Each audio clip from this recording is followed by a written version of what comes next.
Oi, gente, bom dia, tudo bem? Vim aqui dar um oizinho pra vocês e pra gente conversar um pouquinho também sobre um tema que eu tava aqui refletindo. A gente fala tanto sobre violência, sobre enfrentamento da violência e também dentro disso sobre as formas de violência e como a gente vai enfrentar tudo isso. E tem tido um debate muito grande e legislação chegando em relação à violência e as formas de violência que acontecem dentro dos espaços escolares. E como é que a gente vai trabalhar isso, como é que a gente vai cuidar disso, como é que a gente enfrenta essas situações, né? E dentro desse contexto veio essa reflexão sobre a violência, aquela violência visível, aquela violência física, né, que é mais fácil de detectar e é mais fácil de perceber as consequências. Então, quando a gente fala de violência física, ficam cicatrizes na pele, ficam marcas muitas vezes, né? E isso é visível. Então, aquilo que a gente vê impacta mais. Parece que impacta mais. Tudo aquilo que a gente vê, tudo aquilo que é palpável, tudo aquilo que a gente consegue pegar, parece que é algo mais grave. E a gente tem a sensação de que ali é que tá acontecendo, né? Ali nós temos as consequências mais graves de um ato de violência. Mas, a meu ver, a forma de violência mais profunda e que deixam cicatrizes muitas vezes que permeiam a vida da gente é essa violência que não é palpável, que não deixa uma marca visível na pele, mas deixa na alma, deixa no interior, que é a violência psicológica, que são essas outras formas de violência, né? O próprio bullying, que é essa intimidação, que vai mexendo com o psicológico. Quantos estragos esse tipo de violência causa? E nessa concepção, o quanto é mais difícil de detectar.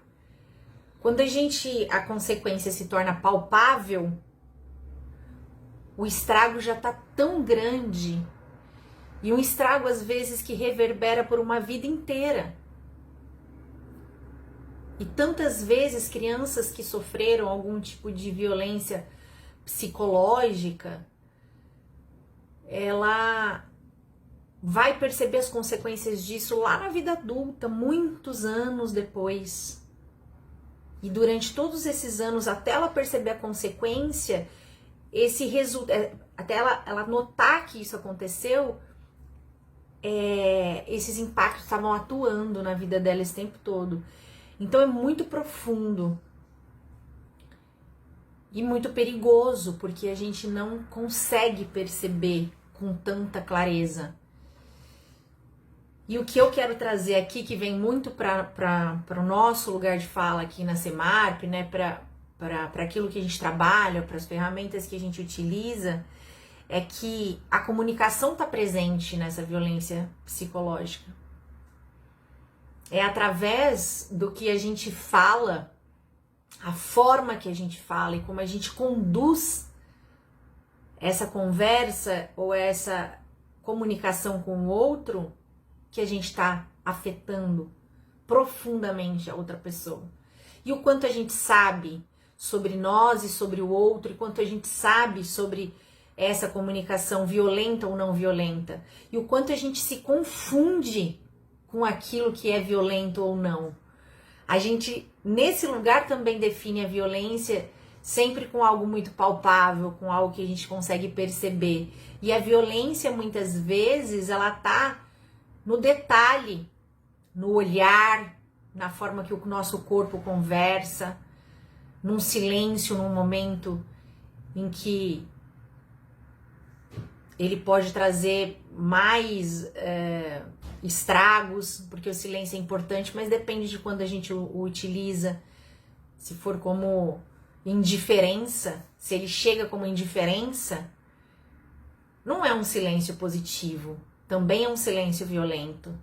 Um olhar, às vezes, é uma linguagem violenta. Então, nós somos violentos rotineiramente nas nossas atitudes no cotidiano, na forma como a gente se comunica, sem perceber que somos violentos. Sem perceber, porque a gente não tem uma identificação clara do que é ser violento, de como a gente estabelece uma comunicação violenta com o outro.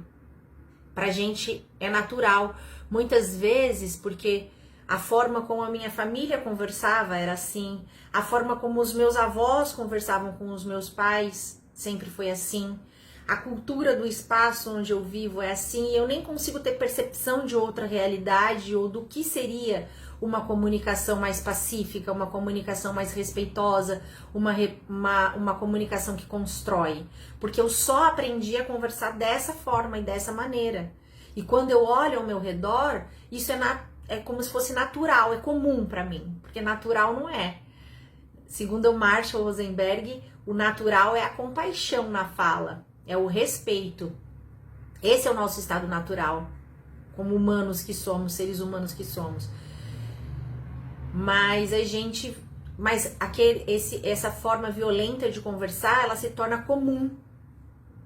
Muitas vezes no ambiente onde a gente cresceu, segundo as crenças que imperam naquele espaço, naquele contexto, e a gente vai repetindo e reproduzindo uma forma de conversar, uma forma de falar, uma forma de transmitir e uma forma de receber informação, achando que é comum e que tá tudo bem. E é aí que tá o grande problema. Porque é aí que os estragos acontecem, sem que a gente consiga perceber. Muitas vezes, comumente, pelo menos não num curto período de tempo. A gente vai conseguir perceber os impactos disso e de toda essa forma violenta de ter recebido informação e aprendido a transmitir assim, a médio e longo prazo.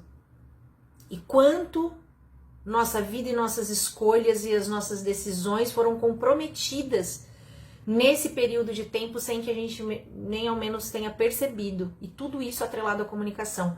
Olha o tamanho da importância da comunicação. Olha o quanto a comunicação a grande ferramenta de violência quando a gente fala dessa violência psicológica, dessa violência intimidatória, dessa violência que não é tão palpável quanto a violência física, mas que pode trazer consequências gravíssimas também e imperceptíveis na nossa visão. Ao menos nessa visão mais superficial que a gente tem das coisas, porque é uma violência que a gente consegue só descobrir quando a gente adentra em lugares mais profundos. Não é verdade? Então é isso que eu queria deixar de reflexão aqui. Comunicação e violência velada, né? A comunicação está muito atrelada a essa violência velada, a essa violência que não é perceptível, que muitas vezes está nas sutilezas. Então vamos trabalhar a comunicação, gente. Vamos melhorar a nossa forma de conversar. Esse é o grande segredo e é assim que a gente enfrenta a violência. Especialmente quando a gente fala dessas violências como bullying, por exemplo. Dentre tantas outras que tá nesse lugar, tem tantas outras formas que nem são ainda, estão no Código Penal, foram criminalizadas, mas formas sutis de violência que acontecem no nosso cotidiano todo dia, sem que a gente ao menos se dê conta disso. Mas trabalhando a nossa comunicação, melhorando a nossa comunicação, desenvolvendo empatia, valores como empatia, como respeito, que tem tudo a ver com a forma que a gente vai conversar, detectar sentimentos e emoções e as mensagens que esses sentimentos nos trazem, conseguir ter autenticidade para transmitir isso para o outro, conseguir ter empatia na hora de ouvir, respeito pela história do outro, respeito por outros pontos de vista, por outras formas de pensar, de ser e de existir. Tudo isso reverbera na nossa comunicação. E quando a gente trabalha a comunicação, nós trabalhamos todas essas questões. Então faz parte do trabalho da comunicação, quando a gente trabalha comunicação não violenta, mesmo quando a gente trabalha mediação de conflitos, ou mesmo quando a gente trabalha justiça restaurativa, prática circular. Todas essas ferramentas, elas estão totalmente conectadas com a comunicação, com a forma que a gente transmite ao outro o que está em nós e como nós recebemos do outro o que está nele. E os valores que imperam nessa comunicação.